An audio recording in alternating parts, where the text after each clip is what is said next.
తదుపరి రాశి కర్కాటక రాశి. భాగస్వామ్య వ్యాపారాల్లో లాభాలు విశేషంగా వస్తాయి. జీవిత భాగస్వామి యొక్క మాటలను, అంటే భార్య అయితే భర్త కానీ, భర్త అయితే భార్య కానీ, మీ జీవిత భాగస్వామిని గౌరవించే ప్రయత్నం చేయండి. ఆ వారి యొక్క సలహా మీకు శ్రేయోదాయకంగా ఉంటుంది. కొత్త ఒప్పందాలకు మంచి మార్గం ఇది. కొంత ఒత్తిడి ఉన్నప్పటికీ సక్సెస్ సాధించే అవకాశం కనబడుతోంది. పెట్టుబడులకు అనుకూలమైన రోజు. ఆరోగ్యపరంగా చక్కగా ఉంటుంది. ఎటువంటి అనారోగ్య సూచనలు కనిపించట్లేదు. అయితే మహాలక్ష్మి అష్టోత్తర పారాయణ ఈ రోజు చేసినట్టయితే కనుక కొంత సానుకూలంగా ఉండే అవకాశం గోచరిస్తోంది. తదుపరి రాశి సింహరాశి. ఈ రాశి వారి యొక్క ఫలితాలు: శుక్రబలం మీకు ఉండడం వల్ల కళారంగంలో మీకు అభివృద్ధితో పాటు ఆకర్షణీయంగా కనిపించే అవకాశాలు కనబడుతోంది. వ్యయాలు ఎక్కువ అవుతాయి. దీంతో పాటు అనవసరమైన ఖర్చుల మీద నియంత్రణ తీసుకున్నట్టయితే కనుక కొంత మెరుగైన ఫలితాలు పొందుతారు.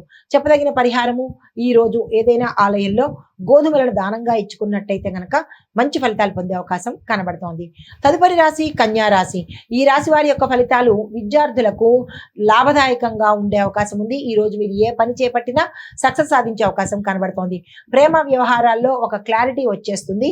చిన్నపిల్లల ఆరోగ్యం పట్ల శ్రద్ధ జాగ్రత్త పెట్టవలసిన పరిస్థితి ఈ రోజు ఈ రంగంలో ఉన్న వాళ్ళు, అంటే ఏ రంగంలో ఉన్న వాళ్ళైనా ఈ రాశిలో ఉన్న వాళ్ళకి సక్సెస్ వచ్చే అవకాశం కనబడుతోంది. కాబట్టి దీన్ని మీరు వృధా చేసుకునే ప్రయత్నం చేసుకోకండి.